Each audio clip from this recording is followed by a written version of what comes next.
Friday. It's Notable Friday. Nobleman? It is notable. It's Notable Friday. There you are. Hey, how are you? Noted. We're live. Duly noted. Duly noted. We are live in the sack. The redoubtable himself, Thomas. The highly questionable Audrey Miliaccio. Welcome to IDD. For those of you in the know, I don't disagree. For those of you, those of you who have just jump-started your weekend with a bang.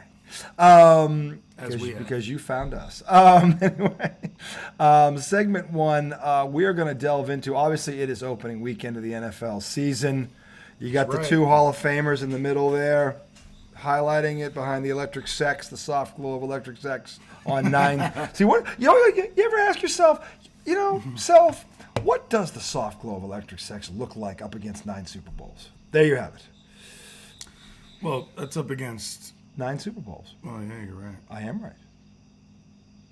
9, and that's thank you for including. And that's what the soft glow of electric sex looks like with 9 Super Bowls.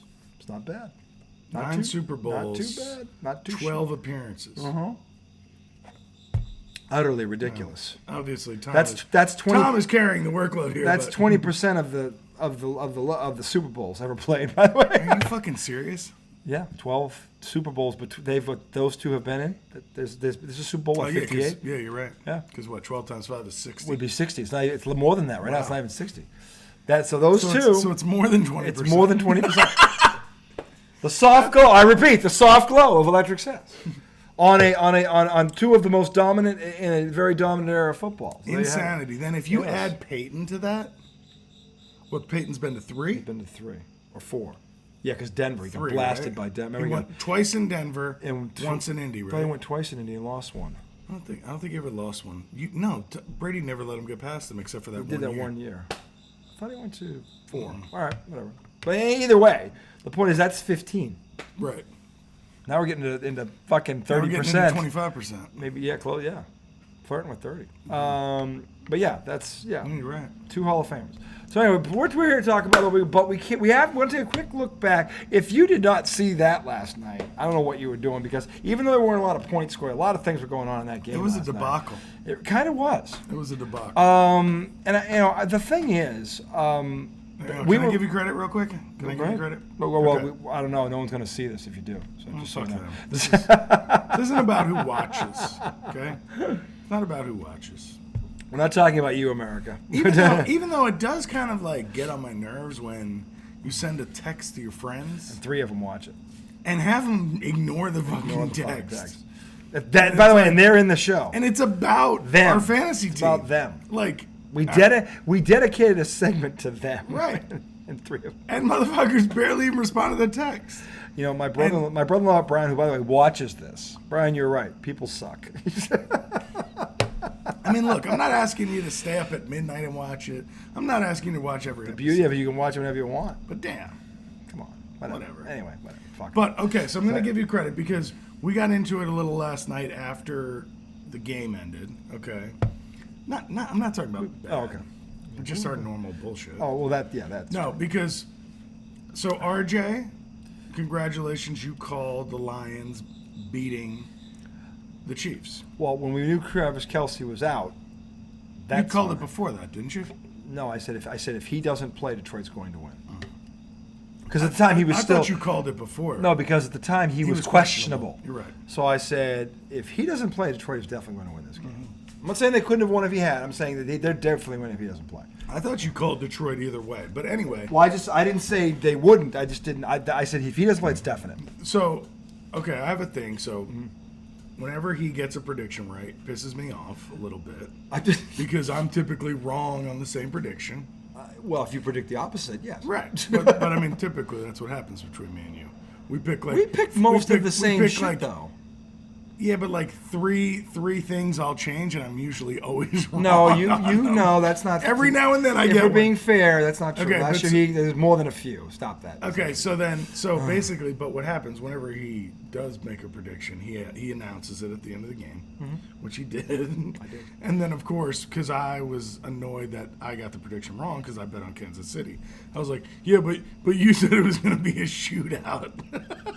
Which I think all of America thought. Yes, I know. I just wanted to give you credit and admit. I mean, that I appreciate you. You didn't have to do that. I mean, I think, look, in terms of the shootout, all of America was wrong. Because those two offenses, at least, look at, I don't want, the problem last night, believe it or not, is not that Kelsey didn't play. The problem last night is that the chief receivers dropped the ball when it hit them right in the hands. Yeah. Because if they had, it might not have mattered. Right. They would have won that game. They might have won that. I'm not saying they would have, they might have. I don't know. I'm convinced this. If Kadarius Toney didn't play in that game, the Chiefs win the game.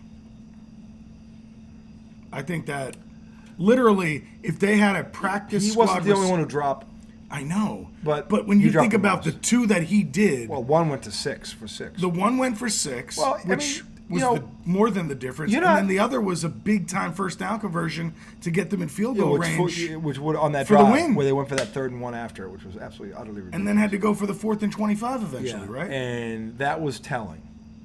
That right there was very telling. That was the 3rd and 1 where they did well, this is the thing. This is about we were talking about off air about the coaching. And how you always hear this, and they're not wrong when people say this. People don't play their best in week 1. It's their first game, first time getting hit. Sloppy. These guys aren't. The first games are usually that happens. It's understandable. Usually, though, the coaches are ready. I would argue both sides dropped the ball last night, figuratively speaking. Both coaching staffs. Both coaching staff had multiple plays that he and I were sitting there going, why? Yeah. Why in that situation? Why? It was multiple, and it was both sides. So. The coaches were not on their game last night, neither side. The only difference is that Detroit had a glaring advantage, and in the 4th quarter when they needed to have a drive, they went to it, and that was they ran the ball right down KC's throat. They did, and they ended up Montgomery went off tackle down and just got hit by one guy, ran him over into the end zone. That was it. And the reason Andy Reid went for it on 4th down was telling, because he didn't say this, but he did say it. He went for it on 4th and 25 because he knew that they could not stop him. Yeah.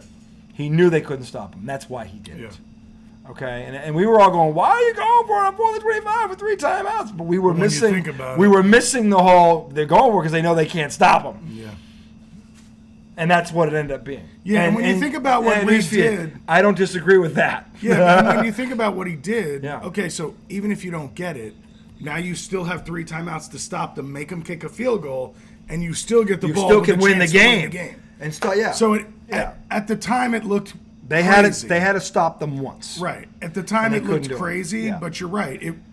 It was probably the right call with the way they were. They could not stop honestly, he had no choice. Yeah.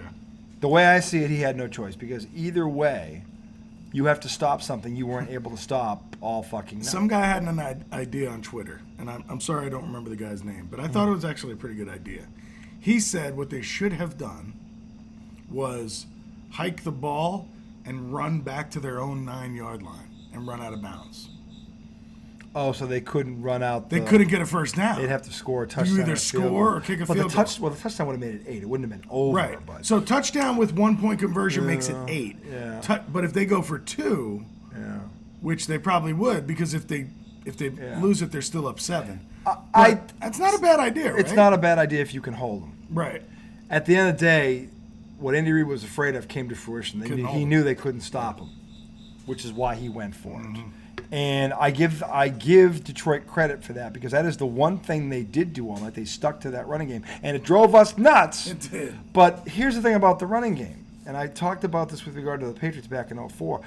What they did with that running game was they wore that defense down. And when they had to have that drive in the 4th quarter, Kansas City had nothing left. That defense had nothing left. What was time of possession? Because it felt like Mahomes didn't get a ton of drives. No, they kept the ball out of his hands. He didn't get a ton of possessions because of that. But when let's see, time of possession. Hold on, I'll tell you. It's a good question. The team stats here. It was 32, 38 to 27, 22. So about a 5-minute advantage, which is not glaring, but it's an advantage. Didn't it feel like Mahomes didn't get that many chances at it? Well, if you look at, they have total plays. Kansas City had 62 offensive plays. Detroit had 70. So not that big a difference. Well, that was the drive at the end of the game. Yeah. That they won the game on. It was a 9-play drive. Mm-hmm. That's really where that happened. Yeah. But that they did that, or were able to do it because they stuck to their guns and they wore the Chiefs' defense down. And by the way, when you're missing, who were they missing again? Travis Kelce or Chris Jones? Chris Jones. That was probably the best move because he was the one guy that on that front line that he just wore them down. But when you think about it, for a defense that is not given a ton of credit without Chris Jones, they actually held up. They hung in there. They bent a lot. They forced 2 turnovers. Yeah. Which, by the way, you have to do that to stay in that game. 7 of those points, they didn't give up. They didn't give up. No, it was on the pick six. It was on the pick six. Yeah. No, now I know at the end of the game, the Lions, if they were trying to score, could have tried to score. Yeah. You also have the points that they could have gotten before the pick. Fumble on the freaking 10-yard line. They were going in. But without Chris Jones, they hung in there that against that offense. Yeah, which is I'll tell you right now, barring injury, at the end of the day, that's going to be a top 5 offense. Yeah. In this league. Yeah, they will be in the top 5. Especially once Gibbs gets more acclimated. That kid. Because I said this, that kid is special. A lot of people have been talking about that kid's special. Yeah. He's special. And him and Montgomery together. Well, fantasy owners were pissed because Montgomery got the bulk of the almost carries. 70% of the carries. Yeah. And Jahmyr Gibbs was running 6 yards a carry and they kept sitting him. When you look at this kid's numbers last night, he had 7 carries for 42 yards, 6 yards a carry. Montgomery, 21 carries, 74 yards and a touchdown. Why didn't Gibbs get it more? They're just trying to take it slow with him? I don't know. But see so this goes back to the coaching. I was wrong. About what? It was not 180 yards rushing. How much? It was 118. Okay. Yeah, that makes more sense. Yeah, Kansas City had 90. My mistake. I mean, that's still pretty good. No, it is Buck good. 18. It is good. If you rush for over 110 yards, that's good rushing. But there were points in the game where Detroit was slicing and dicing that defense, and then the offensive coordinator would go, "Let's get in the I formation." And again, this is why. And it was like, "What the fuck are you doing?" Keep going. No, you're making my point. Well, and you kept yelling, saying, "If you go in I, they know what you're doing." They know what you're doing. At least do something. If you get in the shotgun with 4 wide and you have that kid in the backfield with you, still run. You can run and pass out of that set. Right. Yeah. And they have to play a base nickel, which stretches out that already thin defensive line. Yeah. I don't understand. This is why I said both coaching staffs fucked up last night. Yeah. They fucked up last night because honestly, Detroit was giving this team way more credit than it deserved. They don't have the horses to run with the Lions. Even with Kelce, they don't. They don't. All right, Amon-Ra St. Brown cancels Kelce out, and then look at the rest of it. It's not close. It's not fucking close. It really isn't. You think Amon-Ra cancels Kelce? Yeah, he's a Pro Bowler. He cancels him out. And he's a guy that you can't. He's a guy that can win on every down just like Kelce. Well, no, yes, I mean... he cancels him out. Okay, so I would agree with you. Position player, you're right. I mean, because they have Gibbs, they have Montgomery, even the other guy on their side. Laporta, yeah. Who are you talking about, Sanders? No. The guy Roswell, who had the 33-yard catch on the drive. What's his name? Hold on. It's Marvin Jones? No. Laporta's one of them. Well, Laporta was a rookie tight end. Raymond. Sanders caught a couple of long ones, I thought. It was Josh Reynolds. I'm sorry. 4 for 80. He's the one I kept. Yeah. They have. I'm telling you, they've got a ton of talent. And way more than the position players on Kansas City. And this is why I think, this is why I get mad at. I get why they were trying to run the ball, but that ain't that team. The cheater is not there anymore. They don't have that kind of a team. They can methodically put a third. They're not going to hit you one time for 80 yards. They don't got that dude. He's gone. Okay? So if I'm Detroit, I would try to turn them into a track meet and see if they can keep up because I don't think they could have. Right. I don't think they could have. They would have forced them into more mistakes because Mahomes would have had to press. And I'll be honest with you, and we were talking about this. Had Detroit's secondary had any hands, he'd have had 3 or 4 picks last night. He did have some wild He had a couple that hit guys right in the fucking hands wearing white jerseys. And if they could catch, we'd be having a whole different conversation today. Because they dropped about 3 picks. Yeah. They dropped. Well, and then he threw a ball up to Richie James with 4 guys on him. He threw another ball 10 yards short of... Who was the white receiver? The guy who went, yeah. You know what I'm talking about? Yeah, I do. What the hell's his name? Hold on. Was he a tight end? I think he's a tight end. Hold on. But he threw him, it was 10 yards short, at least 5 yards short. He skipped it. Yeah. It skipped to him. And they were, like, oh, he was expecting him to come back for it. I was like, come back for That's it. not the route he ran. No. That's not the route he ran. Yeah. No, I remember that one too. So I'm saying Mahomes looked very ordinary last And night. even on the ball, remember when they called the big pass interference? Yeah. That ball should have led the receiver. Yeah. There shouldn't have been a pass interference. He was not. He threw it behind the guy. Look, and I'm not picking on Patrick Mahomes. I've said this about every quarterback in this league. That's the sharpness, though. Okay, if you don't no, but this is the thing. This is what people don't understand about him, and it happens to Aaron Rodgers. Look at Aaron Rodgers when he lost Jordy Nelson, for Christ's sake. Look at him last year without Devontae Adams. I don't care who the quarterback is. You take away their binky or their every damn one of them is the same. I don't care how if the guy can run backwards on his butt cheeks and throw it through a fucking saw in a fucking in a goddamn haystack. I don't care. You take away, they're only as good as their weapons. This is what, and I'm saying, I can't wait to see what Danny Dimes does if he ever gets a full array of weapons around him. Okay? Now Darren Waller's hurt, and it's going to look just like it did last year. No, because they still got the other guy. You talking about Hyatt? Yeah, well, I'm very high on, and you should be too. I know, but I haven't really seen him in games. They were running. By the way, with the second that team. tells you if he didn't play. He was running with the second team. Okay, well, listen, but he didn't play a lot either. They kept him out a lot. He's on the roster. Oh, I know. And I think he's going to be their number one. That would be awesome. I think he will be. Because Darius Slayton is not a number one. No, but he'd be a good two next to him. Yeah, he would. I'm just saying that the history of that award that he won is overwhelmingly positive. That's a good point. And by the way, this kid says all the right fucking things you want the kid to like say. hearing him talk. He's got a work ethic like you read about. That's all anybody talks about. The kid fits the profile. The only thing that is going to derail this kid is injuries. Hopefully he doesn't get hurt. That's the elephant in the room. I But don't it's think football. he's that kid. I don't think he's that. I'm not saying he's not durable. I'm saying it's just like it's football. Because he's a speed guy, but he's not like Deshaun Jackson skinny. No. You know? He's not. He's built. Mm-hmm. I mean, he's a receiver, so he can only be so big. Unless he's But my point is, I think Danny Dimes might have his number one. I hope you're right. I think he does. I mean, Dimes can throw a deep ball, so if this kid can run, let it fly. I'll tell you right now. That's one thing the Giants have to do. I can't wait to see the Cowboy corners try and cover this kid Sunday night. Because I got news for you. He's going to shock them. Well, did you see what he did to Sauce Gardner? Yes, I did. He beat him twice. He beat him twice. And Sauce Gardner said something like... He might be the best corner in the league. Yeah. He hit him with a stutter. Yes. You saw what I saw. Yeah. And that's why I just said what I said. He beat him again, and he grabbed his jersey. If the Cowboys are dumb enough to leave this kid one-on-one, I don't care if it's Stephon Gilmore. He's old. And I don't care if it's the they'll other. put Diggs on him, too, and he'll burn that guy Diggs. gets burned. He'll burn Diggs. Diggs is literally, he is a gambler. If he does a stutter on him. He's a gambler. Yeah, he is. He gambles too much. And the Patriots burned him 2 years ago, Mac's rookie year, when he gambled, and Mac burned him with Kenny Moore for a 75-yard touchdown. He's a Kenny Rogers. He's a gambler. And you want to gamble with this kid, go right ahead. Kenny Rogers. If I'm Dallas, I would double team him. I wouldn't let this kid get off. I mean, especially if Waller's not playing. If this kid gets off, Dallas is in trouble. If Waller's not playing, I still think Bellinger's a good enough tight end. He'll get open. He will. Yeah, but he's not. Good. But he's not a dynamic He's not weapon. him. But again, he'll have this other guy on the other side. It'll help. I hope he's in. Tell me, if you listen, I just don't want them to go all conservative. You saw America last night. The value of a number one receiver and what happens when you take him away. You saw it last night. One guy. Okay. And if you have that one guy, everything changes. Look at Aaron Rodgers last year. Look at Patrick Mahomes last night. I ain't making this shit up. It's right there on camera. You can see it. It's not a secret. Okay? But anyway, let's go congratulations Detroit, 1-0. Kansas City back to the drawing board. I'm in the AFC, so I love it. Anyway, weekend. Where do you want to start? 1 o'clock games? Yeah. All right, we're going to go through this. Tom and I are going to we did our picks last year. Should we write them down?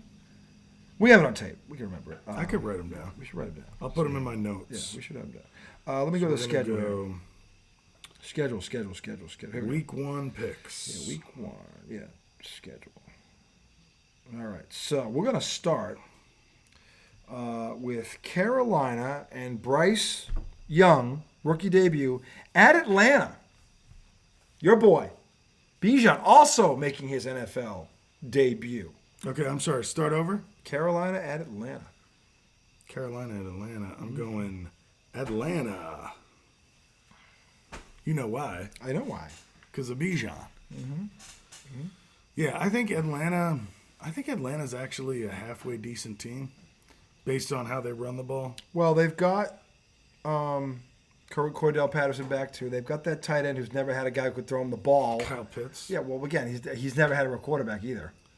Yeah, he really hasn't. So it's kind of like the quarterback without the receiver. No one talks about the receiver without the quarterback. Yeah, that's true. I don't really. It works both ways. So, who do you like? I'm torn on this one. Really? Yeah, because I think Carolina has the better quarterback. And they did bring in Thielen, who's a veteran. But he's questionable. Didn't they bring the kid in from Philly, too? The running back there? Miles Sanders. They got Miles Sanders, too, right? Yeah. I think they drafted a receiver named Mingo. Mingo, yeah. You brought him up the other day, yeah. And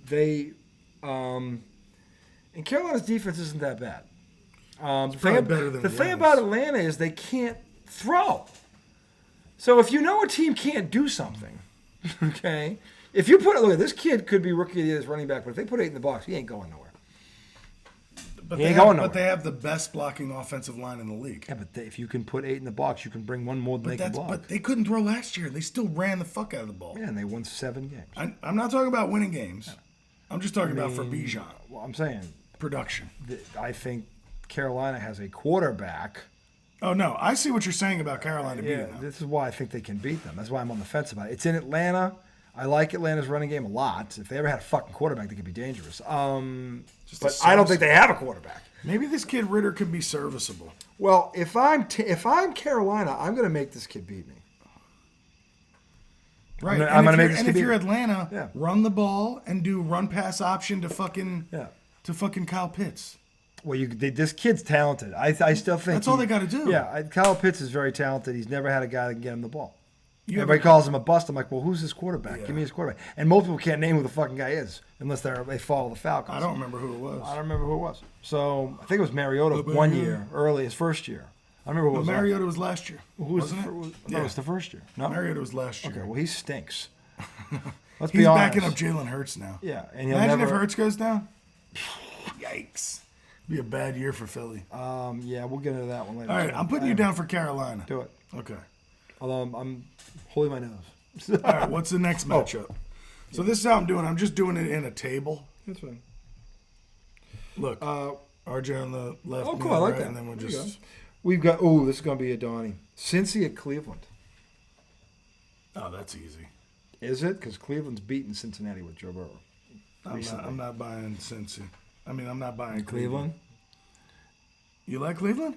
No, I'm saying it's a Donnie. I don't know. Yeah, so, all right. So I'll give you my concerns, and then you tell me. And we've already talked about this. I don't know. Well, you go first. You tell me what your concerns are. Well, we've already had this conversation. That's what I was going to say. Like, I still feel like Deshaun Watson seems so much of a shell of himself. That's why I can't buy into them yet. And I know you've told me he's going to be better because he just didn't have enough time. That's true. And he was away. He was away from the facility. He couldn't even practice. So when I just don't see it coming back. Well, he's not old.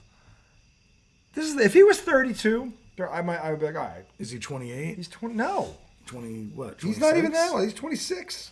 That's it. He's young, dude. He is young. Hold on, let me pull it up. He is not 28. Listen. It just feels like whenever somebody steps away from the game for that long, he's 27. It just feels like when somebody steps away from football that long, they don't come back and do well. Well, what I would say is, look, it's like your body goes, yes, I'm done with this. He's got, by the way, Elijah Moore is now there too as a wide receiver. Mm-hmm. He's got Peoples-Jones. He's got what's his name? Don't say Peoples-Jones like that. Peoples-Jones. He's got Peoples-Jones. Peoples-Jones. He's got Richie James. He's also got Kadarius. He's also got Amari Cooper. Well, Amari Cooper's a stud. Yeah, and there's that guy Nick Chubb in the backfield, who's a stud. I know. Why did they suck so much last year? Well, because they had Jacoby Brissett running the offense. Was that their problem? Their third-string quarterback was running their offense, and Jacoby Brissett didn't do all that bad. But he just didn't make a difference. He was just there. Mina Kimes was saying he worked himself into a job with how he played. If they had kept him in, maybe they would have made the playoffs. That when he got out, they were below 500. Yikes! They weren't above 500. They were below us. But then they dove, didn't they? They weren't. Didn't they? Also they got hurt. Guys got hurt too. They lost. Chubb got hurt. Chubb got hurt, but he was in and out. He wasn't gone. But who was the defensive guy? One of the defensive studs got Myles hurt. Garrett? I think it was him. Somebody got hurt. Somebody on the Might be defense right. got hurt. But the thing is, like, you know. All right. Well, do you think Cleveland's going to beat Cincy? That's the real question. Well, this is the thing. Joe Burrow's coming off this injury. Now he's been practicing. He's also coming off supposedly $250 he just signed a big fat deal. I think he's going to play well for that. I think he will play well, but I remember last year when I thought he played well, he threw 4 picks against Pittsburgh. Remember that game? I don't remember that game. Was that the first game of the season? That's right. Pittsburgh won. So I don't know that he's going to play well. And T.J. Watt got hurt like in the first half of that game, I think. Yeah, I mean, that was a wild game. Pittsburgh still won. That was a wild because that was Cincinnati. with Mitch fucking Trubisky. Yeah, and Cincinnati came back, but Pittsburgh held on. He threw like 3 or 4 picks. He was terrible. And Mitch Trubisky beat them. So Yikes. this is the thing. You're right. I'm not talking about the talent from a talent perspective. But the thing is, Cleveland's got talent on offense. You're right. To your and, point, and they got a stud on the D line. To your point, the question mark is the quarterback. And I will say this. Deshaun Watson can't play average tomorrow or Sunday. They won't beat them if he plays average. He's got to be at least good. Now, he has the weapons to be good. Mm-hmm. He's got stuff around him. It's a good point. So this is why I'm on the fence about this. Honestly, I'm leaning towards Cleveland because they're at home. Really? But it's close. Because at the end of the day, there's still that 3 receivers that Cincinnati has that I don't think anybody in the league can cover. Because there's 3 of them, and I don't know what you do. Because if you double team one of the other 2, will kill you anyway. Yeah. So that's the thing. And I mean, people aren't high on Mixon, the running back, but he's good. He's not great, but he's good. He's a good running back. Well, a lot of people aren't high on him because they basically said, we're not going to pay you what we said we're going to pay you. Mm-hmm. And he said, all right, I'll take less. Well, because he had no market. Yeah. That's why he did it. Look at the guys who thought they had a market. Ugh. And what happened to them? So, I mean, no, he had a point. That's right. He had a point. He's like, all right, you won't give me 12? All right, fucking give me 7. I gotta make all right, so you going Cleveland? I don't know. Do it. You go first. I said Cincy right off the bat. Oh, you did? Okay.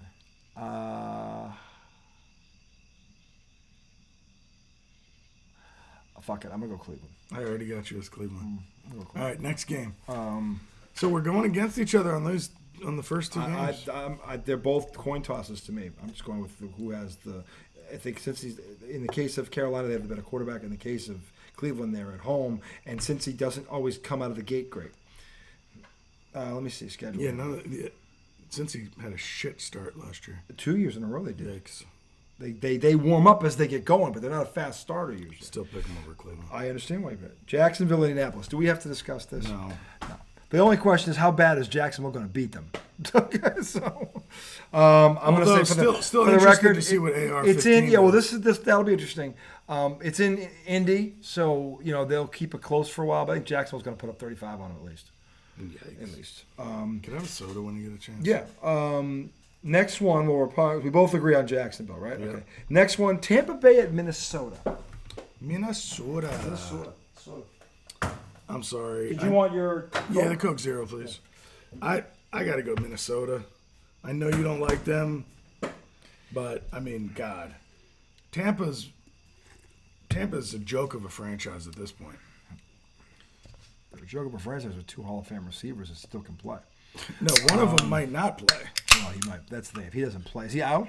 Mike Evans? Yeah. He said if they don't sign him by tomorrow, I don't think he's playing. If he doesn't play, there's no shot in hell. So not at all. I'm gonna have to go. If he, are they gonna sign him? And who knows if he'll really stay out? But if he doesn't play, they can't win. Not at all. They need him to win that game. If he's there, I give him a puncher's chance. But if he's not there, no, I'll go with Minnesota by default. And I say that because Minnesota is not really. This is a gift for Minnesota. The next one, this one, Tennessee at New Orleans. This is interesting. That's probably a good game. This is interesting. Kamara's suspended, but he's not hurt. But take him out of it. Actually, New Orleans is actually healthy. I can't remember the last time New Orleans was actually healthy. Meaning their receivers are out. They've got their weapons. They've got Olave and him out there. And Jamal Williams, who led running backs and touchdowns last year. I'm saying New Orleans has a defense. Not a bad backup for New Orleans has a defense, and I think Derek Carr is much better than Ryan Tannehill. Because Derek Carr just doesn't have – trust me. So and it's in New Orleans. It's in New Orleans. That's not an easy place to play. No, it's not. Opening weekend. I'm going to go with New Orleans because they're at home and because they're actually healthy. They might be, of course, by the end of the game, who knows what will happen. To start the game, they're going to be healthy. I'm going with them. Okay. What about you? I agree totally. All right. Now this next one, this is the Donnie in the Brook, the first one. San Fran at Pittsburgh. Bosa just signed the biggest deal in defensive player history. That's out west? It's in Pittsburgh. Oh. I know who you're going to pick. Well, Pittsburgh's defense is healthy. When they're healthy, that front seven is every bit as scary as San Fran's. It is. The question is... Who would you rather have, Watt or Nick Bosa? That's a hell of a question. I don't know. They're both great. I don't think you'd be wrong either way. Has Watt been hurt a lot? No more than Bosa. No? Bosa's been injured? Yeah, they've both been injured. Because when you're that good, think about this. These two, and Aaron Donald can speak to this, they're getting double teamed on every fucking play. You're taking on two guys on 95% of your snaps. Shoulders up. You try and take on two fucking professional athletes for an hour. And tell me how you... It's not even fair to call them. They're like professional giants. I'm saying you're gonna, and it's not gonna be the same two every time too. You're gonna get hit with fresh bodies too while you keep, So for those two to be what they are, because that's happening to them, it speaks to how good they are. Which is why Bosa just got that damn contract. Who would you take? I don't know. Honestly, I don't know. Is Watt younger? They're both young. If he is, it's not by a lot. Yeah. I don't know. Either way, you'd be right. I think I might go TJ. Either way, I think you'd be right. Either way, that's what I would understand. But anyway, to me, this is a very even game. I think it's a very even game. I think the difference here is that Pittsburgh has this kid Pickens who is literally a ticking time bomb. I'm not the only one who's saying that about him. This kid literally could be. Right now, Deontay Johnson is the number one. He might not be the number one by 4 o'clock Sunday. That's what this kid is capable of. And I don't think San Fran has anyone who can stop him. So, to me, it's a close game. I'd say it's a field goal to 5 points. I'm going to take Pittsburgh at home. I already got you down. I knew it. Yep. You're Pitt. I'm San Fran. Yep. And McCaffrey might get hurt on the first series. Who the fuck knows? Exactly.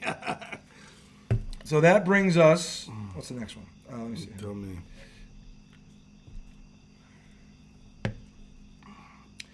Arizona at Washington. Shut up. Washington. Houston at Baltimore. Baltimore. How about you? Of course. Okay. Green Bay at Chicago. Interesting. This is going to be interesting. We just found out earlier tonight that Mr. Watson is out. That's a big blow to Green Bay. They're done. That's a big blow to them. I think he's their number one. He is their number one. Yeah. Now, supposedly Romeo Dobbs, who has been sidelined with a hamstring, is now back at practice. Yeah. So that's, at least they have something to throw to. Yeah. And really, maybe they're not done because they still have Dylan. Because they still have Dylan and Jones. Yeah, they're not done. They have a great running back. They have a good offensive line. The defense, they weren't good last year, but neither defense. But it's just like when you look at the offense of Chicago, and right now it's really just the concept of that offense. Well, they drafted that. We haven't seen it, right? Yeah, but we haven't seen what it could be. No, we haven't. We do know that they have a number one now, and he's legit. Now. DJ Moore is legit. Yeah. They also have Claypool as their 2, which isn't. That's not bad. No, he's talented.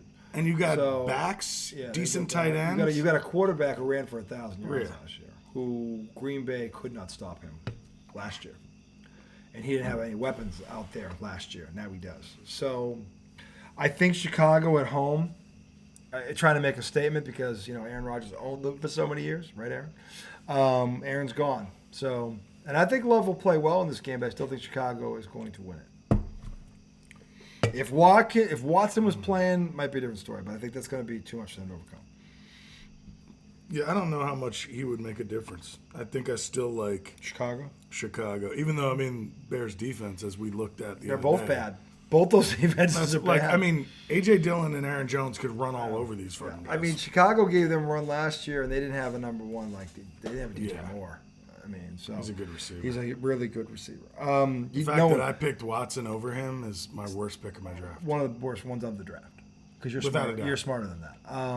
There are people that expect to do that. My brother would have drafted a quarterback, but I mean, at that spot. But anyway, that brings us What to a shit pick. Las Vegas at Denver. This is very interesting. I can't pick this game unbiasedly because I fucking can't stand Sean Payton. I just don't want to fucking pick the Broncos because I don't want to root for them. Well, I thought you were rooting for Russell. Because if Yeah. Russell plays well, then doesn't Sean have to shut up? Because he's been yelling at Russell Wilson, too, although Russell's kind of been asking for it. No, Russell's become a toolbox. He's kind of As a much as I toolbox, love yeah. Russell Wilson's from here, Yeah. so I do root for him, but he's kind of become this like, Ride Broncos, ride. yeah, it's like. You were the one who brought that up. No, You're the it one who was- saw that it was- quote. It was Broncos country. Broncos country. Let's ride. That's right. Worst, Oh, maybe the worst quote ever. The end of that press That might have been the conference, worst quote ever by a quarterback. Wasn't that after he gave like They lost he threw again. 3 picks or yeah, something? he had an awful game. It's a miracle he didn't get lynched. Broncos country, and he was like, "That's right."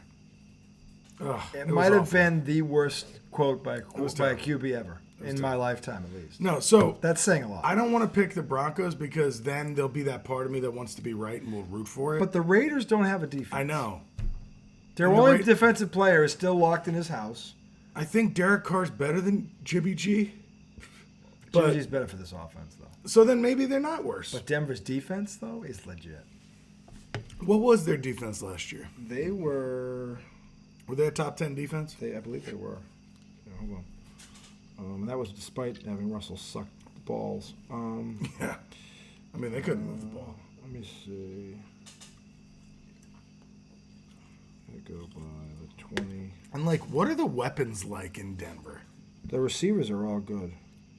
Jerry Jeudy? Denver finished 7th. That's pretty good defense. They were 7th. New England was 8th. Tampa was 9th. All right, so that is a good defense. Yeah, they're very good. And they're all back. But what is that offense? If Russell Wilson is ordinary, I don't think it's that See, good. this is why Denver is scary, because this is all going to come down to one thing. Is Russell Wilson going to take the coaching? If he listens to this guy, look, you may not like Sean Payton. I'm not sure how I feel about him after what he said. But the bottom line is, because while he was right, he was wrong. Okay? Yeah, exactly. The thing is, that is true. he was right, but he was wrong. Because everybody was saying what he was saying. Yeah. Okay, all the analysts were blasting this offense for the play calling and everything last year. That's no secret. Yeah. Okay, but That's why he didn't have to do it. no, he It didn't. was- Everybody else already did Right, it, yeah. but he just beat a dead horse. But then he went at Wilson. The bottom line is he wasn't wrong about Wilson, though, because Wilson, all the rumors have been coming about Wilson for years about his fucking shenanigans from former teammates. So he threw gasoline on that fire and added credibility to it. Yeah. So the thing is this, though. If he listens to him, the one thing about Sean Payton is look at his track record with quarterbacks. This is not Matt Patricia.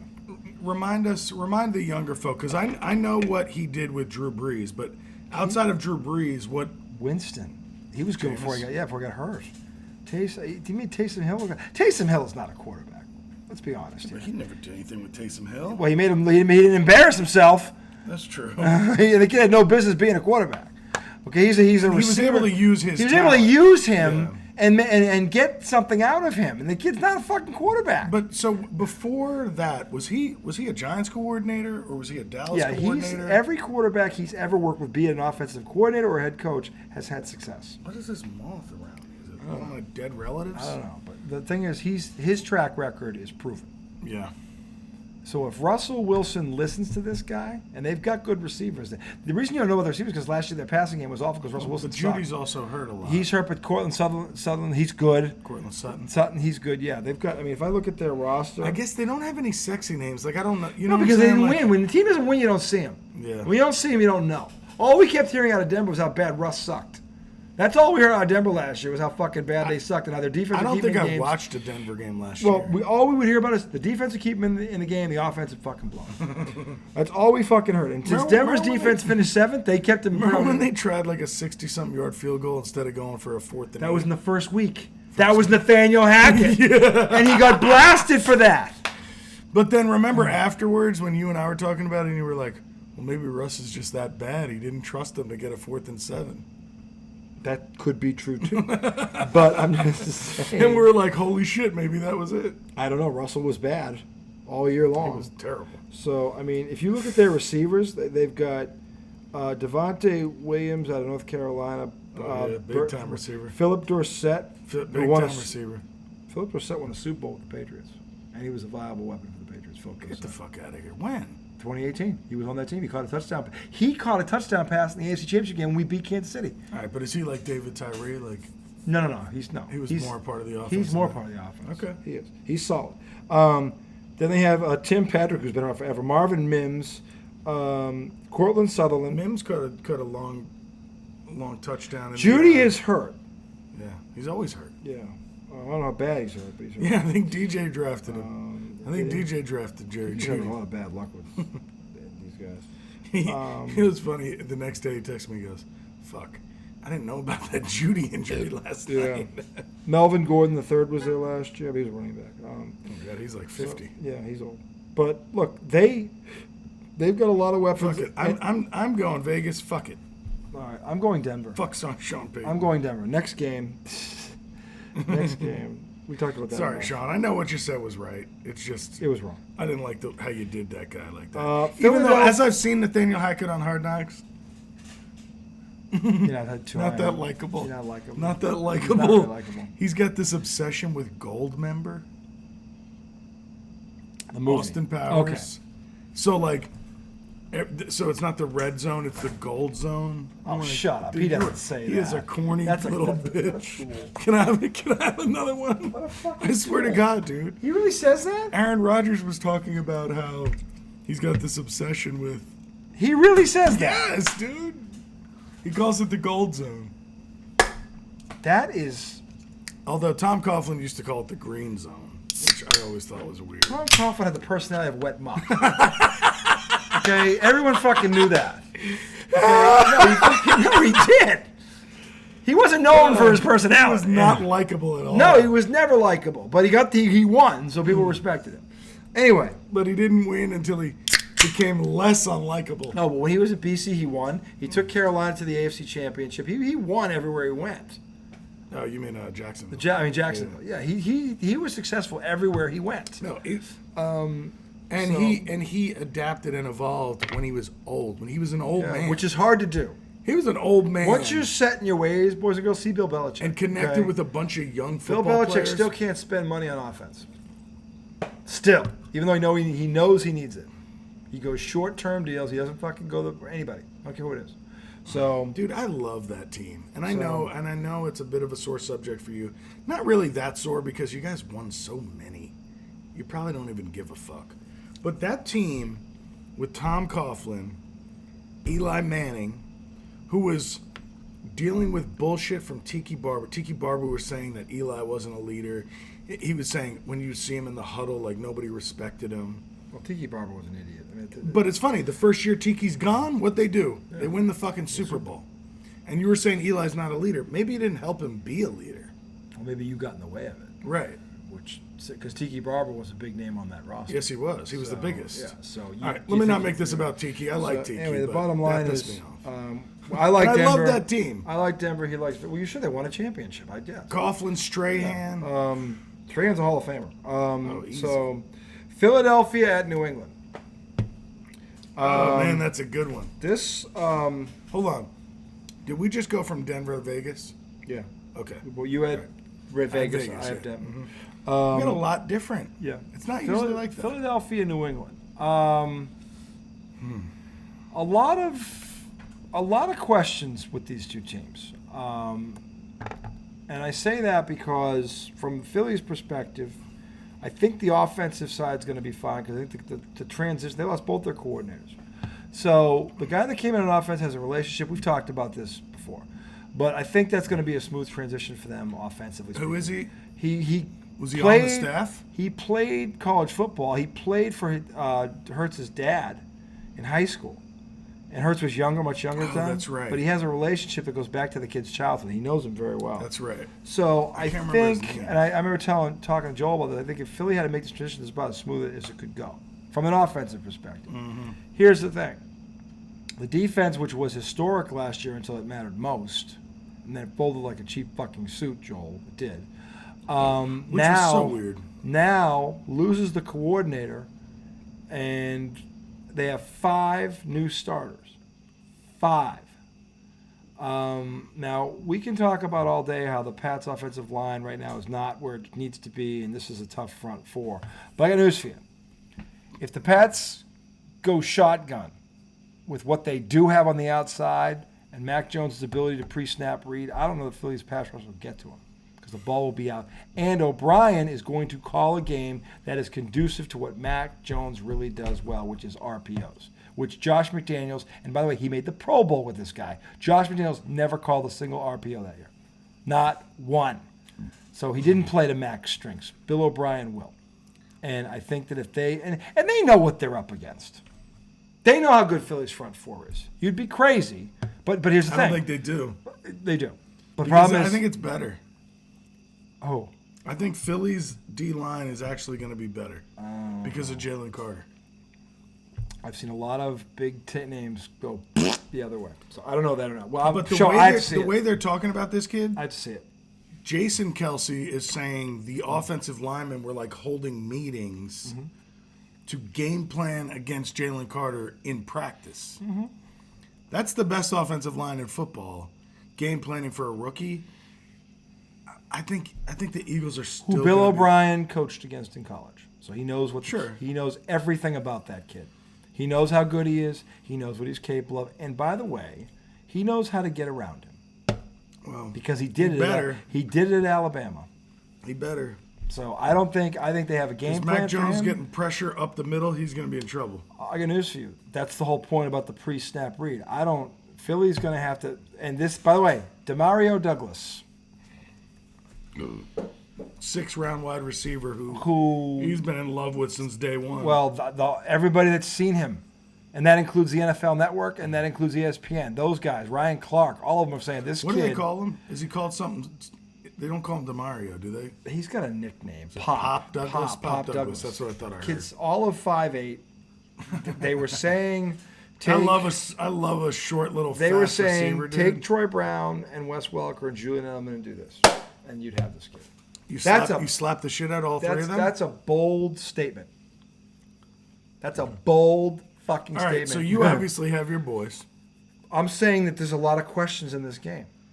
Now, where I to think... me, it's the most interesting game of the weekend. It is, because I think it could go either way, but here's why I give Philly the edge. Because until he proves this to me, Bill Belichick has not been able to stop a mobile quarterback. His record against it is disgusting without Tom Brady. His weapon was Tom Brady. That's how he would beat those guys. Tom Brady, he walked him out the door. Okay, since he did that, he's like 1-8 against them, and the one he got was in a monsoon, a nor'easter in Buffalo when they couldn't throw the ball. That's the only reason that they beat Josh Allen, because later on that year in the playoffs, it was 47-17 when they could throw the ball. So until Bill Belichick proves this to me, I'm picking Philly. And again, I think it's going to be close. I think it comes down to the fourth quarter. Now, the one thing that the Patriots have going for them is when you look at the Patriots draft on defense, they built their defense to deal with a quarterback like Jalen Hurts. They've got an edge rusher from Georgia Tech that he has seen, this kid Keon White. This dude is a bull in a china shop. And you're going to put him out. Which is the guy that plays the 3 levels. That's Marte. Mapu Marte. That's the other dude on the other side. And by the way, they already have Uche and Judon out there. The Patriots are 3rd in the NFL in sacks. I like last Uche. year. I like him a lot. But Matt Judon? I know, he's a fucking beast too. He's as good as any pass rusher in this league. So this is the chess match that makes this so interesting. If that back 7, okay, can contain Hurts, because this is the one thing Belichick's never been able to do. He drafted a corner too, didn't he? Yeah, there's number 1 corner in the draft, Gonzalez. They drafted the number 1 corner in the draft. On everyone's board, he was the best corner in the draft, and the Pats got him. I still can't pick against Philly. I'm saying... Yeah, the Pats have to show. The Pats have to show me this. I don't. Again, I'm not saying that eventually this team won't morph for that. I don't know how they do it in week 1, but I'm saying if that happens, they can win. That's how they win. They contain this kid, and they've built the defense to do that. Well, let's see if they can do it. So here's what I'm interested in, is that I don't know. I'm putting Philly on a pedestal based on how they played last year, because to me, they were far and away the best team They should have in the won entire the Super Bowl. league. They should have won the Super Bowl. They were better than Kansas City. They should have. They got outcoached. Yeah, they got outcoached. They got outcoached. But Which barely, is but barely. But this is the other problem. I don't know how good this coach is. I know he's got the most talent maybe in the league out of his ass, but I don't know how good a coach he is. Because they should not have lost that Super Bowl. He's not as good an in-game coach as Belichick. No, he is not. That's the other thing. That's for sure. That's the other thing. I still think I think Belichick can coach. My beef has always been with the GM. Right. His GM. The GM has killed the coach. Okay, but his GMing has impacted his coaching. Oh, that's what I'm saying. The GM sets the coach up to fail. Yeah. And he won't fire himself because he won't allow himself to do it. But I think the more GM mistakes he makes, he starts to make coaching errors too. Yeah, because he's losing it. He still thinks it's not a passing league. And he got away with it because Tom Brady is the only guy, and I said this last night, poor Patrick Mahomes proved he wasn't Tom. Tom Brady won a Super Bowl with a lineup like that. Actually, he won 3 of them. And if I gave you those names, you wouldn't disagree with me. Okay? He couldn't beat Detroit at home with it. Okay, so there you go. Bottom line is this. Belichick has to prove to me that it's one thing to draft a team to do this. It's nothing to be able to execute it. They got to contain Jalen Hurts. Because I said this to Joel 2 months ago. The difference in this game is Jalen Hurts. And not that Mac won't play well. I think Mac's going to play well. They have to stop Jalen Hurts when it matters. And not a lot of teams have done that. Not a lot of teams have been able to do it. But again, now here's the thing, though. Not a lot of defenses are built like this one. That's why I'm so interested. This is why the chess match in this game is going to be very interesting. That's why I'm interested. Very interesting. Because, I was saying before, I put Philly on this pedestal. Yeah. Especially because of how bad they beat the Giants all 3 times. Yeah. But the Giants weren't equipped to finish. I know, but still, I put them on this pedestal. They beat a team that was far, talent-wise, not near them. So part of me wonders if I put them on too high a pedestal. And I feel like this game is a good test because of how good New England's defense is. New England's defense was 8th last year at the end of the season. So if Philly comes in there, fucking everything up. If Philly comes in there and they run the ball like they want to, and they hit A.J. Brown deep, and they do whatever they want, then I realize then that I haven't put Philly on a pedestal. They actually deserve to be up there. Philly's offense is going to get a test Sunday. That's right. The Pats' defense, I believe, could be the best in football this year. And if Philly's offense passes a test, to me that says a lot. They're still where they were. The question is, can the Pats contain Hurts when it matters? And again, I think this is going to be the great part. I want to see what Bill O'Brien and Mac Jones have in store for this. Because I'll be honest with you, I have no idea what the Pats are going to do on offense. I do know this. They've got a receiver nobody can guard, and that means nobody in the Pats secondary, which is one of the best in football, can't guard this kid. As much as you talk about the kid from Georgia that they got a game plan for, the Pats defense was game plan for this fucking slot receiver and couldn't stop him. Couldn't fucking stop him. Okay? And their secondary is as good as anybody in the league. All right, so this is what the chess match is. All right, here's what I will say. I'm picking Philly. And I think I've been saying that for a while now. Yeah. But what I would love to see this is going to be a chess match. Is this be one of those games where they do some crazy, kind of like the game where they ran it every play against Buffalo. I'm not saying I want them to. I want them to do Philly. Last year, Philly could be run on. Right, Washington did. The Pats have 2. This is the other thing. The Pats do have 2 stud running backs. Ramondre Stevenson is a bullet, and Zeke's backing him up. So Philly doesn't get a rest when this guy comes out of the game. Right. So I would love to see some sort of like creative game plan. Well, this is where you're going. Oh my God, they got the balls to fucking do that. This is where Bill O'Brien can make all the difference because if is it a 4 o'clock game? It's a 4:25 game because we know who's getting honored at halftime. You're welcome. The one true. You're welcome. The one true goat. Anyway, the only goat. You're welcome. Thank you. So the thing is, to his point, the game. This is the chess match in this game is I'd love to. Fascinating. I would love to see them beat Philly on some shit like that. Because I'm picking Philly. I hate. I'm saying the Pats are capable of winning this game. I want y'all to win, but I have to see them do something I haven't seen them do since Tom Brady left, and that's contain a mobile quarterback. They didn't contain the guy. Brady outplayed him. That's what happened. They have to actually contain this kid, not stop him. Yeah. Contain it. Yeah, because Mac's not doing what Brady did. No, but he doesn't have to if they can contain this kid. I know. Because I think the thing is, Bill O'Brien has these weapons. Did you almost call him Mr. Josh Allen? No, I was going to say Mr. O'Brien. Mr. O'Brien. Mr. O'Brien was trying to say. O'Brien. Mr. O'Brien has proven everywhere he's been, Whatever talent he has, it's kind of like what your boy Dayball did last year. He took the talent he had, he found a way to make it into a functioning offense. And it was very successful, given the lack of weapons they had. Bill O'Brien is just like that. That's what's so interesting about this. Okay? So we'll see what happens. We both got Philly, and we got them in a close game. I'm feeling you think it's going to be close, too. I think Philly's going to whack these guys. They're not. Pats are not going to get whacked. The Pats are not going to get blown out in this game. So I don't think blowout, but I do see Philly by at least 7. A touchdown's not that's blowout. one. No, it's one score. Yeah, I think Philly wins by a touchdown. I think it's late. 10. The only way this is out of hand is if one team turns the ball over. If they play a clean game, I say Philly by 7. With the D lines, you could see a turnover. Well, this is the thing. I mean, those quarterbacks are going to get hit. I would argue that this is the chess match in this game, but the defenses is the other thing. Both great defenses. Both were in the top 10 last year. Both look like they're going to be better this year. Definitely the Pats are going to be better this year. Yeah. So we'll see. Yeah, I guess Philly's D might have more question marks because, like you said, the 5 they new have starters. They have 5 new starters and a new defensive coordinator. You can talk to me about this front 4 all you want. But if your back 7 is not where they need to be against this team, Mac Jones will pick them apart. Mac Jones will pick them apart. But an elite front 4 will help that back end. Elite front 4 only helps if they can get to him. I know, but an elite front 4 does get to them. That's not if he's getting the ball out in 2.5 seconds. Because I got news for you.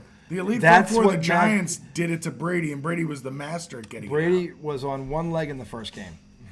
All right, but still, he couldn't get the ball out quick. The first game, when he had 2 legs, he threw for 385 and 5 touchdowns on that front 4. I'm talking about in the Super Bowl. Yeah, he was on one leg in the Super Bowl. When he played him a month earlier, he was on 2 legs. You can still throw quick. He threw. Not if you can't plant your foot. His plant foot was in a boot for 2 weeks. The man has a plant for a foot? Lord.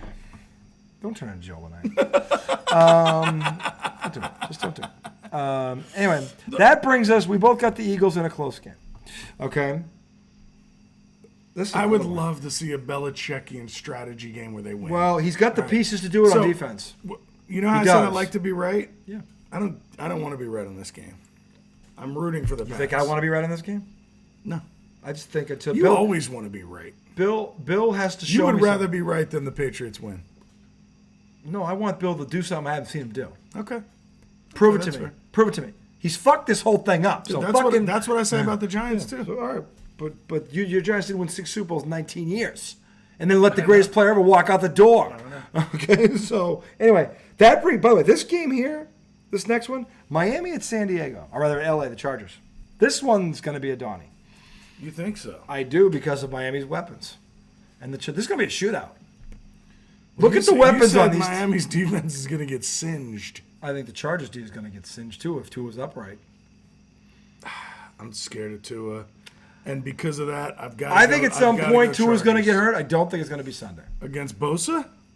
They'll double team Bosa because after Bosa, it's a severe drop off. Is it? That's a bad line. It's not. It's Bosa. If you take Bosa out of that lineup, it's like what happened. Is that Nick or Joey? Is that Joey? It's Joey because Nixon San. Nick's the one that just signed the contract. Yeah, Nixon San Fran.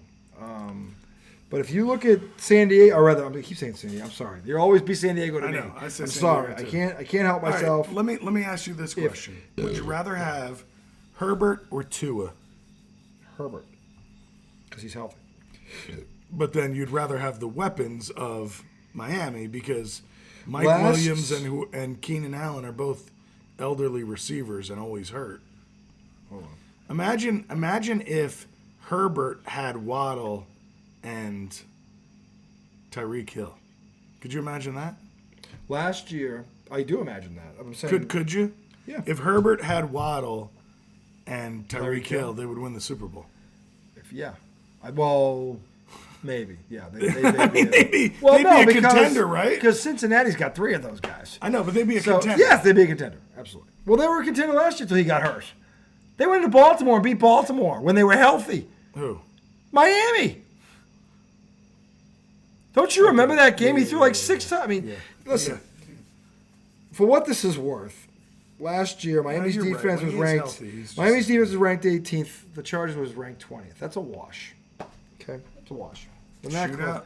It's a shootout. I'm saying it's going to be a shootout. Unless it's another slop fest like we saw last night. I don't think so because these coaches are going to air it out. Well, they have They've got the weapons to do it, and they're not. They always try to do it. They don't. Yeah. These two teams aren't going to go 3 yards in a cloud of dust. That's not what either one of them does, ever. They just paid Herbert a shitload of money. He ain't handing the ball off 40 times. He will throw it 40.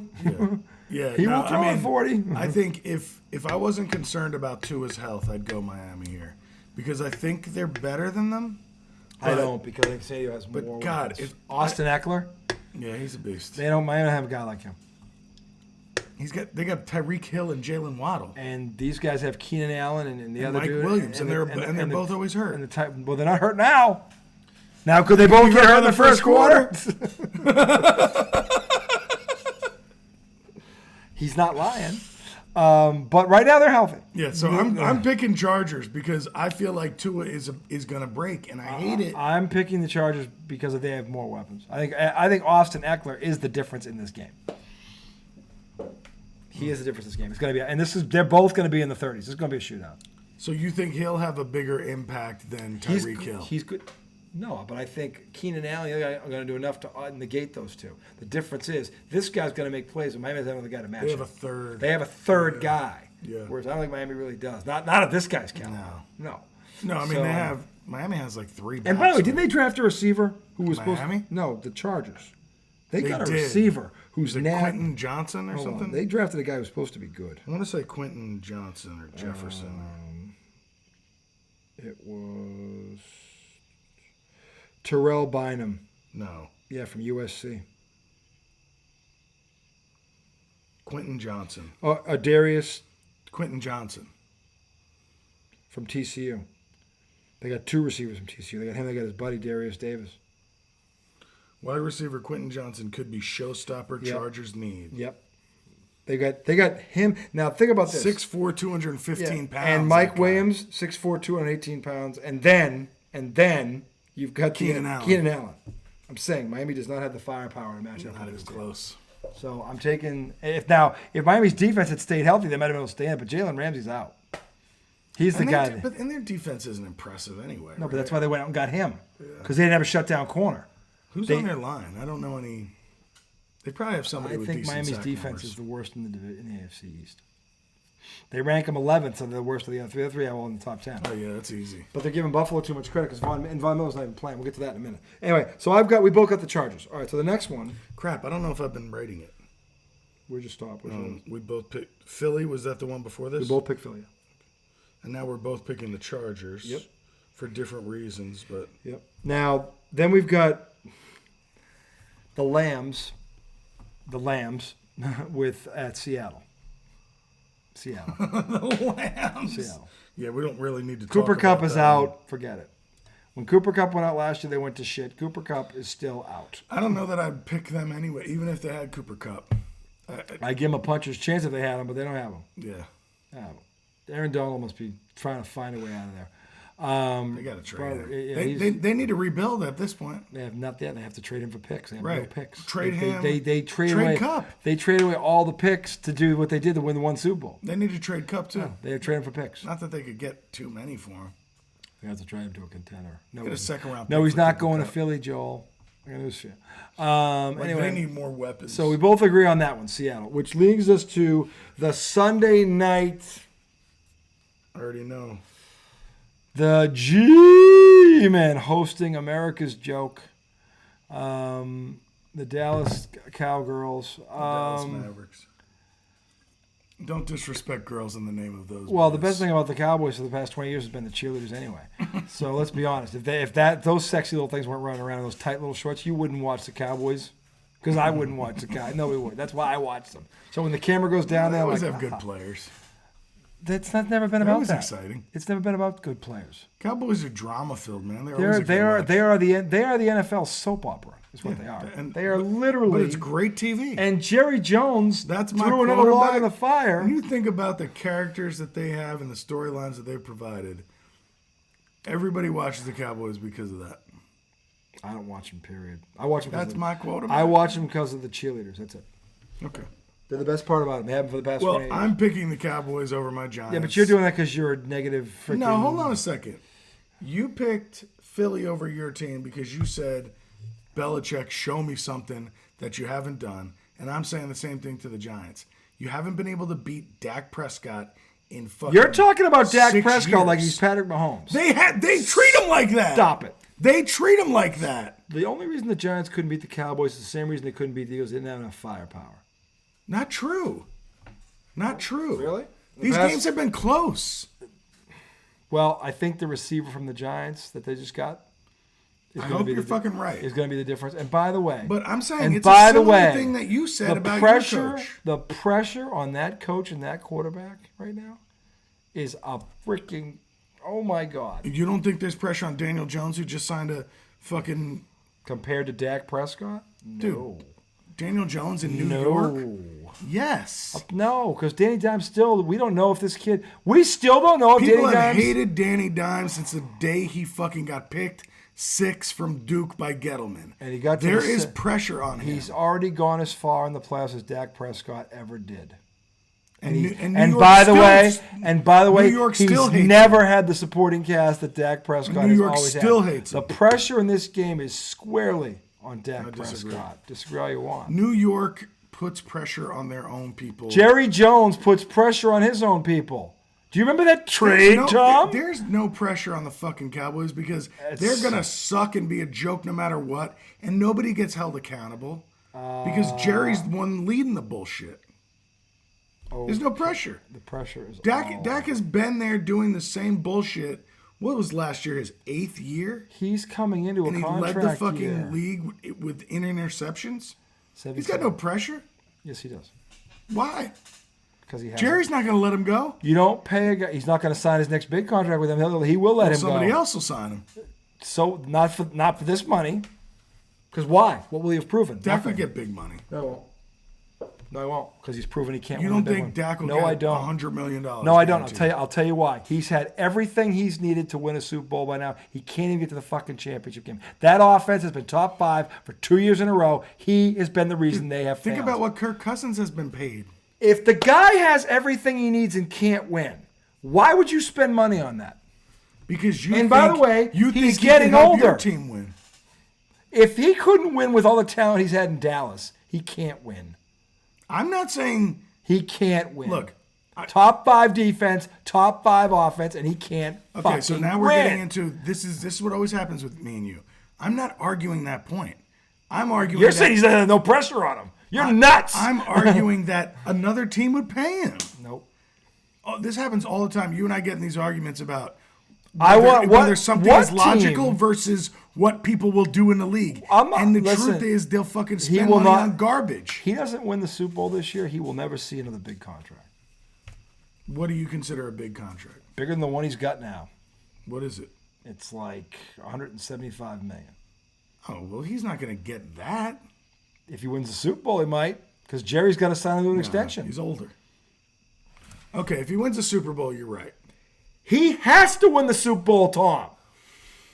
Why don't you understand this? He's got a top 5 defense, a top 5 offense, and he's getting paid through the fucking nose. He cried about his money. He got his money. He has not delivered. There's no way they win the Super Bowl. He has not played up to his contract. No way they win the Super Bowl. He has not. I don't think he's going to win the Super Bowl. I think they're going to implode. And I think it's going to start Sunday night against your fucking team. Well, I hope you're right. Because your team, to your point, played them close, and now they got more weapons. And they have the better coach. They lost to Cooper Rush and the Cowboys last year. The Giants are 10 times better. Last year in the early part of the season, they knew who they were. They're not 10 times better than yes, they are. Last year. Yeah, they are. By virtue of the fact they can throw the ball. They don't have fucking Tyreek Hill out there. They don't need Tyreek Hill. They just need someone. That's what they got the same shit they had last year. No, the kid they drafted is the Blitnikoff winner. He's not someone. Okay. He's a fucking stud. But he has not been running with the first team. Who gives a shit? It's preseason. By the way, he runs with them every day. Who gives a shit? He runs with them every day in practice. No, he ran with the second team. Oh my God. You think he's not going to start Sunday night?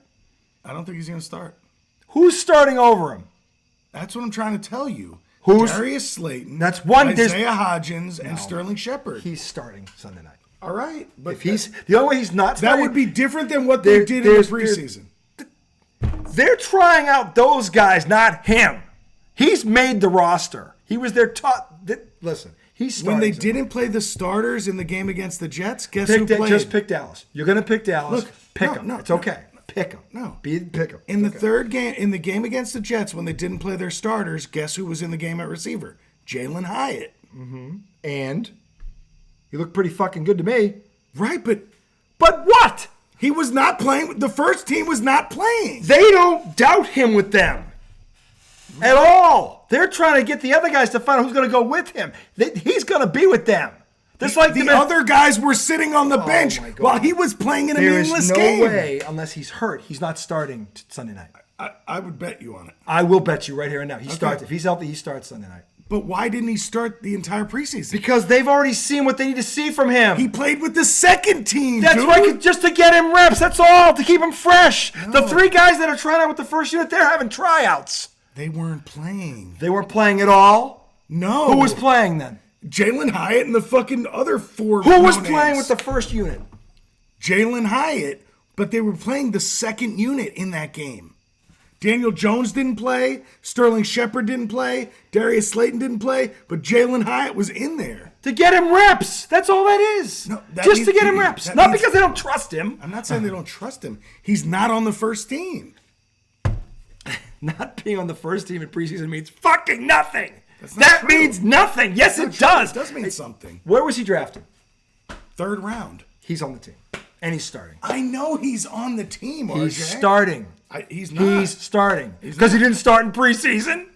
He didn't run with the first team. That doesn't mean dog shit. It does. Oh, really? So Demarius Douglas, who didn't run with any unit in the preseason. That's different. Why? Because they held him out to save him. If you're so what I'm telling you is, when they were holding the first team out. Maybe they're holding Demarius Douglas because they think he might be, or Demarius Douglas because they think he might be injury prone. Because that's possible. They're saving him because he's part of the first team. In the third game of the preseason, look, I agree with you that he should start. He will start. Here's what I'm trying to tell you. In the third game, when they played the Jets and they decided we're not playing our starters, Daniel Jones didn't play. Mm-hmm. Saquon Barkley didn't play. Mm-hmm. Darius Slayton didn't play. Sterling Shepard didn't play. Darren Waller didn't play. Jalen Hyatt played. To me, that says he's a second teamer. That doesn't mean shit. It means absolutely it does. Nothing. No, it doesn't. It doesn't mean shit. Okay. It doesn't mean shit. Okay, because if you're going to tell me that Sterling Shepard's better than him, I'm going to laugh. That's not what I'm telling you. I'm saying he's not. I'm telling you what they've been doing. That doesn't mean he's not going to start, though. Yeah, it does. No, it doesn't. Yes, it does. No, it doesn't. No, it doesn't. What does it mean then? Why would they do it? Just to get him reps, that's all. He's a rookie. Why weren't they getting the fucking first team that sucks? Those guys suck. They know what they are. What do you listen? If you know what Sterling Shepard is, if you've been watching him for 3 years, there's no need to get him more reps. Okay, you know what he is. Is he suddenly going to make a dramatic turn? He was hurt all last year. Well, the year before. He needs more reps. Well, if he's coming off an injury, they're trying to keep him healthy. If he came off an injury, that's different. Not playing because you've been hurt and they don't want to risk you getting hurt again or they think you're 100%. It's a whole different story. Okay, but I'm saying he is what he is. He's not going to suddenly become an old pro receiver, is he? He's probably not. But look, here we go. Yeah. Okay? So here's the New York Giants depth chart on ESPN. Yeah. Okay? Mm-hmm. Wide receiver 1, Isaiah Hodgins. Mm-hmm. Wide receiver 2, Darius Slayton. Mm-hmm. Wide receiver 3, Paris Campbell. Right there, Paris Campbell. No. Dude, I'm with you. No. But I'm telling you. That will not be the starting lineup Sunday night. I'll tell you that right now. That will not be the starting lineup Sunday night. It's the starting lineup. I don't care what the depth chart says right now. That means nothing Sunday night. It means nothing. Nothing. I've seen too many depth charts that don't look the same on game days. They looked 48 hours before. And injury is only one reason why. Okay. That doesn't mean shit to me. I've seen it happen too many times with the Patriots. I've seen it happen too many times with the Commanders, whatever you call them. He's not even the second receiver. Wan'Dale Robinson is. Who was drafted last year in the second round. What was that third receiver's name again? Paris Campbell. Okay. You're going to tell me, America, that Paris Campbell is going to start over the Biletnikoff winner. Okay, who's their third round draft pick, a rookie, and he was everybody loves this kid. But this Paris Campbell is going to take, okay, sure. Go with that. I don't buy it. Sorry, I don't buy it. I believe Brian Daboll, who comes from the the Bill Parcells coaching tree, is playing a little game of possum. Okay? He wants him off the radar for one reason. Why? The Cowboys can't game plan for him. If he's third in the depth chart, do you think the Cowboys are going to worry about a guy who's third or fourth in the depth chart at the third receiver spot? No. I guarantee you this kid plays 40 snaps Sunday night. And you know what? Dallas is going to have nothing on him in terms of a game plan. Well, whether he starts or not, he could play the majority of the snaps. He's going to play because most of the snaps. Once they bring him in and realize, oh, he gives us a fucking speed threat. They already know this. But why not Brian start did him? because this is a classic Parcells move. And we've seen Coughlin do it. Coughlin used to do it at BC all the time. Fucking Belichick fucking made a career out of it. Listen, they're not going to show you anything. Anything. They want this kid on Sunday night. They want the first time the Cowboys to see this kid is on the field Sunday night. And by the way, that is a smart move. Hey, dude, I hope you're right. It's a smart move. You don't want to tip your hand.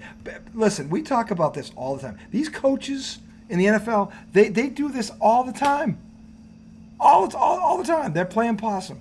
They're doing things like it's all about that. If this kid shows up in the slot on the first series on Sunday night, and Dallas is going, awesome. Yeah, Dallas is going to be like, I thought he was third. What the fuck's he doing out here? What does he do? I don't know what he does. I know he played in college. This is exactly what this guy's doing. He's right off the Bill Parcells tree. It's Parcells 101. Let me give you an example of this. Bill Belichick Tom Brady was on the injury report every fucking week for 11 straight years, and he was never fucking hurt. What a dick. Okay? And I'm just saying, he's right from that tree. Mm-hmm. So when you tell me he's third on the depth chart at the 3, that means nothing. Okay? But I truly believe he's not going to start. All right, maybe he doesn't play the first series. I don't know. No, but he's going to be in there very early. I hope you're right. Because you he's a don't weapon. leave a kid that talented on your bench unless he's hurt. Or he's proven he can't play. Well, look at what Detroit did with Jahmyr Gibbs last night. Let me ask you a question. Look at what Detroit did with Jahmyr Gibbs last night. Have you heard one thing? Forget Detroit. Have you heard one thing out of that camp derogatory about this kid from anyone? No. No. Right there. No. There's no question mark with this kid at all. No, he's on the team. They know what he is. Okay? They want Dallas to not know what he is. Remember when I told you... And by the way, the reason they're doing that, like I said, they know what these other guys are. Even Shepard, they know what they are. They know what Slayton is. They know what they are. What they also know is what this kid can make them. Well, remember when I told you about the video of the Cowboys receivers coach or some coach and they were at the combine and he was talking to him, or it might have been the pro day, and he goes up to him and he's like, "Well, I mean, you know what you are." He's talking to Jalen Hyatt. This was the first story I heard about. This was what I loved about Jalen right Hyatt. there. Tell this story. Just tell the story. I think most people have seen it, but tell the story. There's a video, and I think it was at the combine, but it could have been a pro day for Tennessee. And one of the Cowboys coaches was talking to Jalen Hyatt, and he was like, "Well, you know," he was like, "You know what you are." And Jalen Hyatt was like, "No, coach, what am I?" And I like just that question, because it's like, I'm not going to assume I know what the fuck you think. Doesn't even talk like a rookie. Me. Yeah. And he goes, "No, I'm sorry. You know, what am I?" And he's like, "Well, you know, you have a skill set." And he challenged him again. He said, "What's that skill set?" And the coach was like, "Well, you're a speed guy." And then Jalen Hyatt was like, "But I can run routes too." And then the coach was like, "We'll see." And he was like, "Yes, we will." And he went out there and ran routes and looked good. So now they're playing the Cowboys. It'd be nice for him to get some revenge and show that guy. I'm telling you right now, I can now, run routes, bitch. This is Bill Parcells 101. Let's put him third at the. And by the way, the Cowboys coaching staff, the talent's already. They're not even looking at this kid. So let me tell you. Let me tell you something. I know you've been talking about weapons and stuff. To me, the real difference in this game, and this is the only thing I really question. Okay, I have questioned the receivers a little bit. My biggest question for the Giants is, can they get a pass rush? Because that's what they've always struggled with against the Eagles and against the Cowboys. Those big offensive linemen They just make our DNs disappear. If And Thibodeau can't disappear. Aziz Ojulari can't disappear. They've got to rattle Dak. If you get any kind of pressure on Dak, actually, he starts throwing the ball up. Actually, I think the best way to get to Dak is to drop 7 in coverage and make him read. Because whenever he has to do that, he fucks up. If he can't go to his first or second read, I don't know if our coverage is that good. you can drop 7 and play a zone. I don't know. And force him. You want to force him to throw. No, but the zone is not man. You want to force him to throw into tight windows. That's what you want him to do. I think you get pressure, you make him make quick decisions. I think he's better when he is moving and has a run-pass option. That's when he's at his best. You make him sit in the pocket, and that's when he fucks up. Well, Giants, I say, sack the motherfucker. Because whenever they play if Dallas, you can get pressure with 4, him. great. But what I would say is... That's what I'm talking about. Here's what we both agree on. I'm talking about the D-line getting hold home. on. Here's what we both agree on. We both agree that the Giants don't have cornerbacks to match up with these two. Fair enough? Yeah, agreed. That's why you play zone. Because you can't match up with them. Okay? So what you do is you play zone, you drop 7. And by the way, the Cowboys can't do what they did last year, America. I'm going to be the first guy to say this. Cowboys can't line up and run the ball down your throat 40 times because that back ain't there anymore. And if you try and do that with Pollard, I guarantee you he will not last mid-season. Yeah, but behind that line, Pollard gets 5 yards a carry. That's what he's always done, right? Well, they would wear them when Elliott was the one, which for all but last year. He would pound the shit out of that first group, and then this guy comes in when they're gassed and is killing them. Because that's what used to happen. Last year was the time it flipped. But Elliott had 12 rushing touchdowns last year. Yeah, but he ran for 876 yards. I didn't know he ran for. That's a bad year for him. Yeah, but 200 was probably against the fucking Giants. I'm saying they can't play that style anymore. They don't have that back. They can't wear the Giants down with that guy. He ain't there. Yeah. That's what they would do. He was a battering ram. They ain't got him. Yeah, but so if the Giants are dropping back into coverage like you're saying, that D-line still has to win in the run and in the pass. I'm saying what you do is you play a base nickel and you get them into second and third and long and you drop back 7. And you make him read. And your D-line gets home. He's proven if he has to do that. Thibodeau. I need Kayvon Thibodeau to be impactful in this game. I can't wait to see him Sunday night when the Giants win this game. I can't fucking wait to see his face. I'm going to be happy. I can't wait to see his face. He might go down on me. Never. Even if I was gay, I wouldn't go down. You'd be the last person I'd go down. I'd be the last person to ask. If I was gay, you'd be the last person. I'm not, but if I was, I'd never suck your dick. You make me sick. Even if I was, you would turn me straight again. Even if I loved dick, I wouldn't love yours. You scumbag. That's all my fault. I apologize. Mark the timestamp. Mark the timestamp on that one. Hour and 22 in. Oh my God.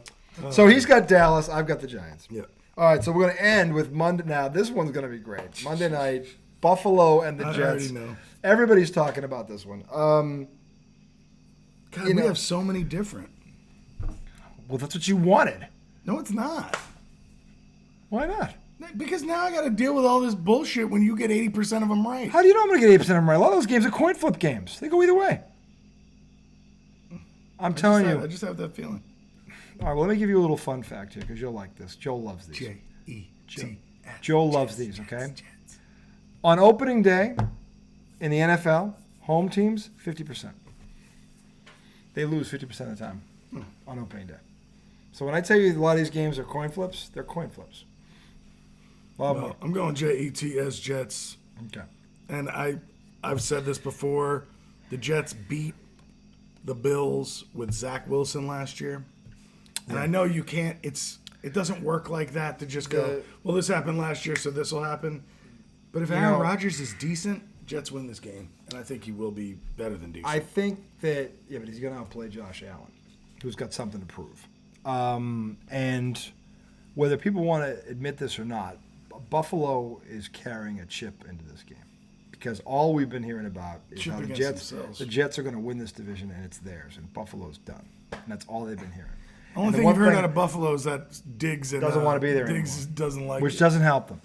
And Von Miller is out. This has got Jets written all over it. So the Bills got them right where they want them. I think they kind of do. And again, the pressure's all on the Jets. Buffalo doesn't have to win this game. It's on the road. Buffalo can lose this game, no harm, no foul.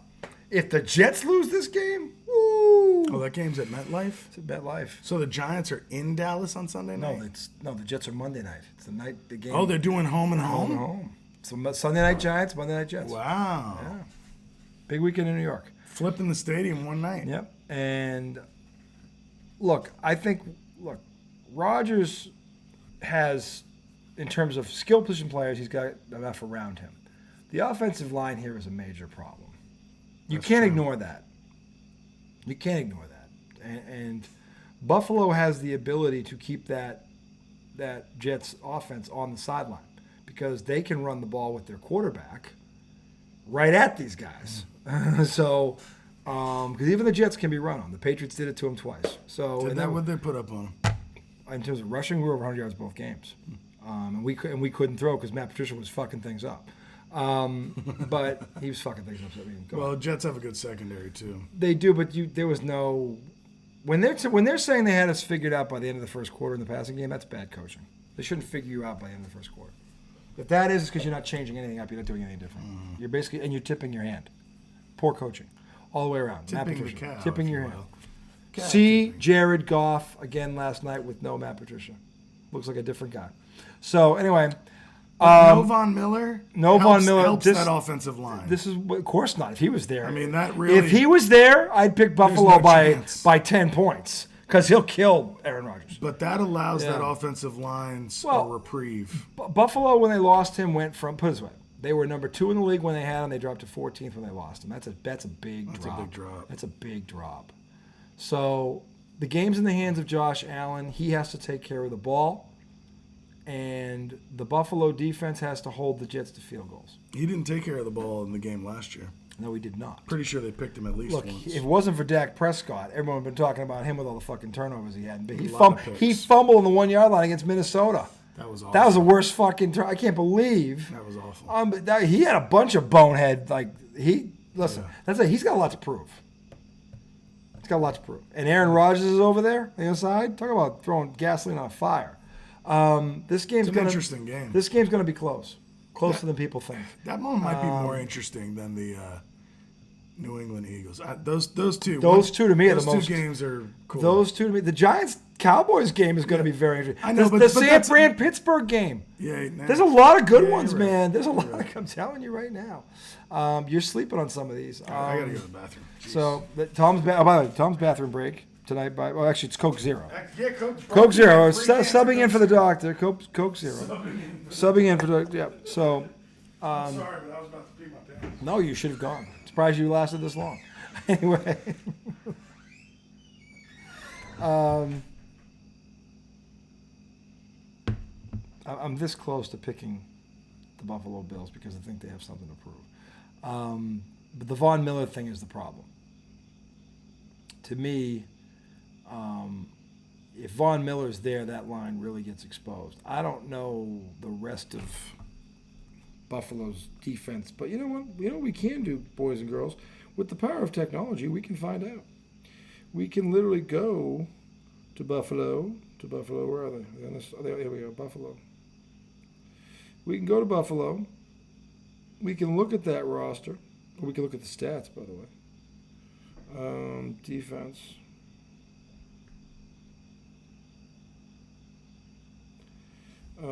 Russo had 8 sacks.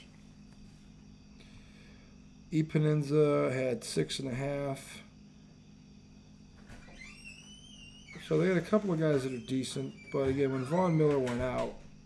Are you still talking? Yes, I am. I'm talking to the crowd. What, I'm supposed to wait for you to come back from a pee break? I thought you were going to sign off. No, not yet. I'm about to. You're still talking about Jets, Bills? Yeah, because I'm saying the determining factor in this game. See, they don't have Von Miller. They've got the defensive end Rousseau who had 8 sacks last year.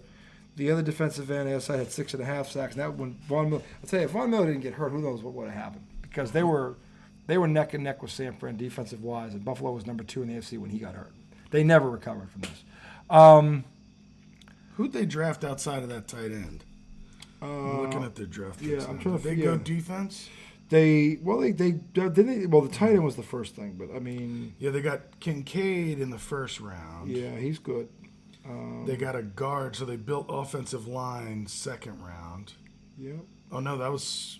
Oh yeah, it was round 2. Gabe Davis, who's good. Stephon Diggs, who's pissed off. They drafted Dorian Williams. Wasn't he a big name? Linebacker. Or was he from Tulane? He might have been that guy from Tulane. That's how we couldn't figure out. Kincaid's a good ad from Utah. They have Knox. By the way, Knox is good too from the other tight end. They got 2 good tight ends. Buffalo may line up in a 12 personnel and try and run this ball down the Jets' throat and beat the defense up. And honestly, that's probably the best way to approach it. That's how the Pats beat them twice, because they just ran the ball down their throat. And given the Jets knew they couldn't throw and they couldn't stop it, should tell you something. So, to me, it comes down to, can the offensive line for the Jets protect Aaron Rodgers? So what are you going with? I'm going with Buffalo. That's what I got you down as. Because I don't know, even without Von Miller, if they can protect Aaron Rodgers. Von Miller would certainly make this an ugly game. But I think Buffalo can still get to them. I think Buffalo's sick and tired of hearing how they're nothing without Von Miller, because they've been hearing that forever. So, all right, let me ask you this. Mm-hmm. How many games do you think we picked the same? There are 14 games, right? Because the Thursday night game was 15, right? That's correct. So if we count that, we didn't pick that one. But I had Detroit, you had KC. I'd say maybe 5. Maybe 5. Mm-mm. Less? More. What, 7? No. 9? Yep. Out of 14? I didn't think we picked that many. I think that it's because we didn't talk about the ones we both. Agree. Well, the because there ones was that some were just easy. Yeah, there was 3 or 4. Okay, that so like, the ones we picked the same: Jacksonville over Indy. yeah, I think Easy. everybody's picking that one. Minnesota over Tampa, Yeah, because it's Tampa. It's Tampa now. Washington over Arizona. Just Arizona. Baltimore over Texans. Yep. Bears over Packers. Yep. But that one's not as much of a slam dunk. Well, they but had the receiver. That one receivers is struggling. the problem. If he's playing, might be Both picked Philly. Yep. That's a Close one. That's a close one. We both picked. Both picked the Chargers. Yeah. That's gonna be a Both shootout. picked Seattle. So I guess it was 8. 8. That's not bad. Yep. And then we're different. You went Buffalo. I went Jets. I think I was the one doing the gambling here. I'm doing with the road team on a lot of these, because of that stat that opening weekend 50% of these teams lose. Well, yeah. The gambling you did was Cleveland at home. Cincinnati doesn't usually get out of the gate fast. What was the other? I think Pittsburgh, San Fran. I think taking Pittsburgh is a gamble. No, they're at home. All right, so I took a gamble then. Pittsburgh at home is and they're healthy. Pittsburgh at home when they're healthy, very good. They're a very good team. I think Giants is a gamble. At home, Dallas is about to. I'm telling you right now, Dak Prescott has a spotlight on him the size of the moon. Okay, so and it's been there, and he's failed. Not against the Giants. The Giants are better now. I hope you're right. I think the Cowboys got discernibly better. I think losing. And by the way, the Giants lost the tight end Schultz, who used to kill the Giants. He's gone. Cowboys? I mean, the Cowboys lost Schultz. He used to kill the Did Giants. they draft the tight end? I don't know, but he ain't Schultz. What did they do? Brandon Cooks is a nice addition. He offsets the loss of Amari Cooper, but they lost the tight end. They lost Ezekiel Elliott. Did not replace Ezekiel Elliott. I don't know that Dallas offensively is as good as they were last year. I don't know that they are. I know I think Cooks and Schultz offset. I think Cooks offsets the loss of Amari Cooper, but that was with Schultz there. Schultz is gone. Yeah. So it's kind of like, all right, well, you solved one problem and created another.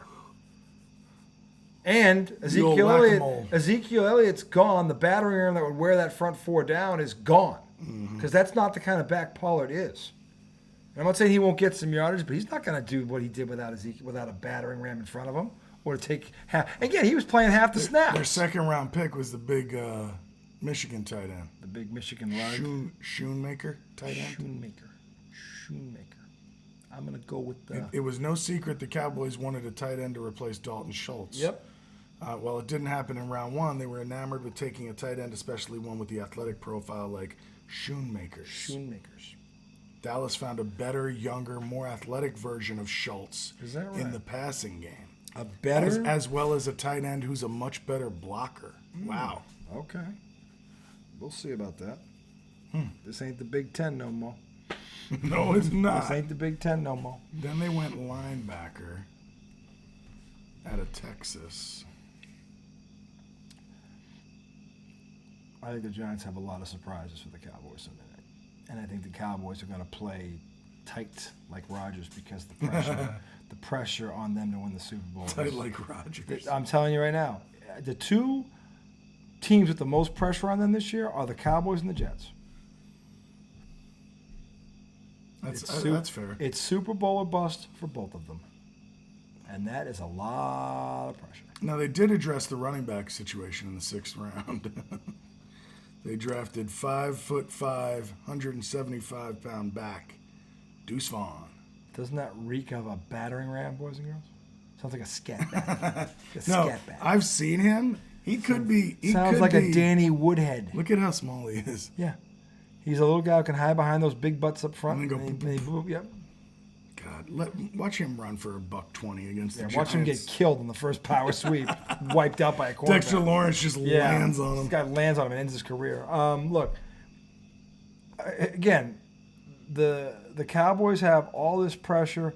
And by the way, here's another thing. They've won 9 of the last 10 against the Cowboys. At some point, they're going to have a stinker against them. Guess how many... And I want you to hear that last part again. They've won 9 of the last 10 against the Giants.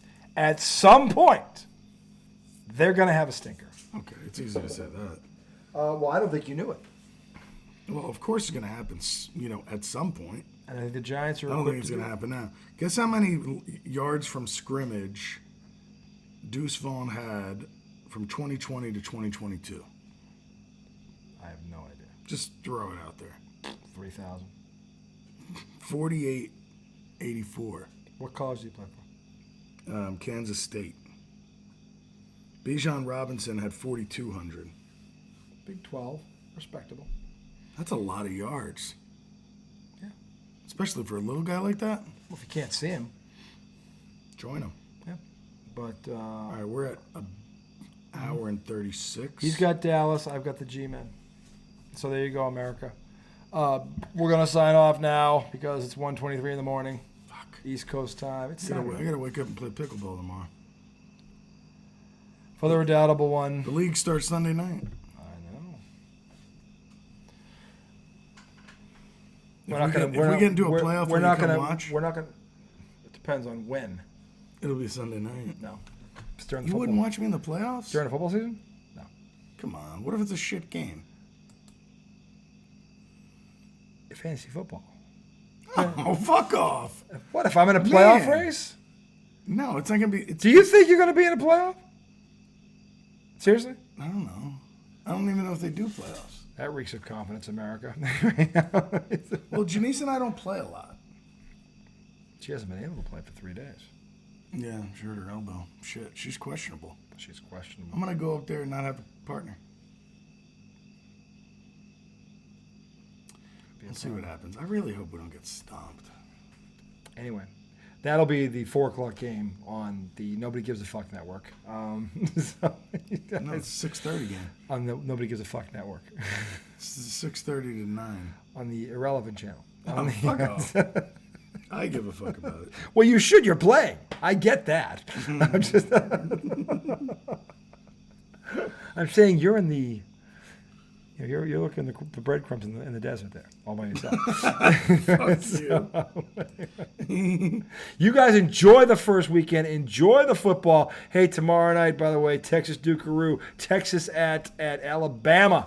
That'll be a big one. Enjoy that one, too. Dukeroo. We'll be back. Well, SEC Dukeroo. About to be. Actually, Texas is in their last year of the Big 12, and then they're coming to the SEC with Oklahoma the next year. This is their last year in their conference. So, big game. So once they move to 12, they'll be in the other conference. Yeah. So you guys enjoy the football. We will be back here early next week to make fun of our picks. Should be interesting. Good luck on your fantasy football team this weekend. What we need to do is come back and look at all the tips we gave for fantasy and see if they would have been positive. Oh, we will. We're going to hold people accountable. Yes, exactly. Those fuckers won't even look at that. If they didn't watch and they lose, it'll be even better, won't it? That'll be great. Yeah, but then they won't even watch it to see us talk shit about it. No, but then they'll watch the next one when we give them tips again. Really We're frustrating. going to do tips every week. That's going to be a weekly thing during the FaZe football season. Oh, yeah. Yeah. I know. So until then, America, More tips. enjoy the football. Good luck to your teams this weekend as long as they're not playing mine. And we will see you guys early next week. The Redoubtable and Highly Questioned One signing off, America. More tips. Hey, Aaron. Stay loose. Like a restaurant during half.